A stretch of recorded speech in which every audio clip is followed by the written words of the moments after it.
President Trump is expected to potentially see some more members of his cabinet confirmed this week. So after voting to end the debate on Tulsi Gabbard's nomination to be the Director of National Intelligence, we're set to see the full chamber vote most likely tomorrow, with RFK Jr. not far behind. For more on that, let's welcome in Tennessee Senator Marsha Blackburn.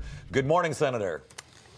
Good morning. Hello, Senator. So before we get into the nitty-gritty, I see that you had a pretty exciting weekend traveling with the president to the Super Bowl in New Orleans with some of your colleagues there in the Senate. What was that experience like?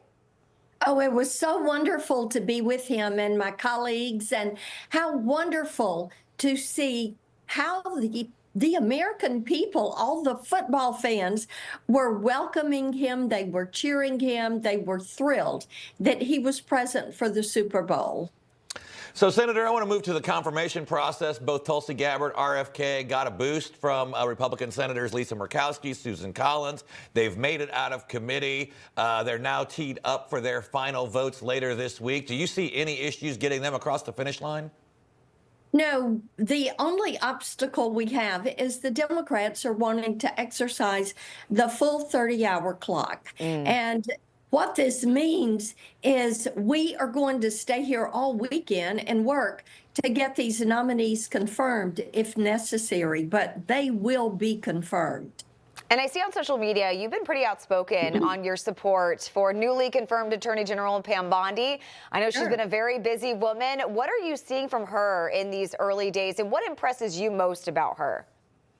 When it comes to Pam Bondi and the way the Attorney General is exercising her authority and control over the Department of Justice, making certain that she ends two tiers of justice. That is what the American people want. They want equal justice, equal access.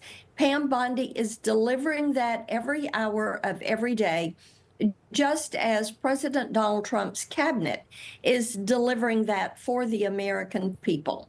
You know, speaking of amazing, powerful, strong women, another hearing later this week on Thursday for Secretary of Education nominee Linda McMahon. I mean, with all the outrage from Democrats that the president wants to get rid of the Department of Education, I mean, what do you expect from this hearing? It seems like the Democrats are probably going to put on their best Broadway show.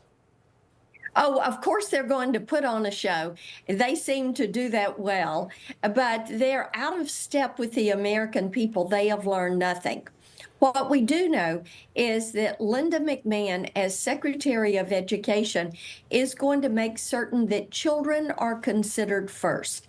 Educational attainment, educational choice, parents' rights, those are going to be at the top of the agenda, making certain that children have the ability to learn how to learn so that they are lifelong learners. That is what you want.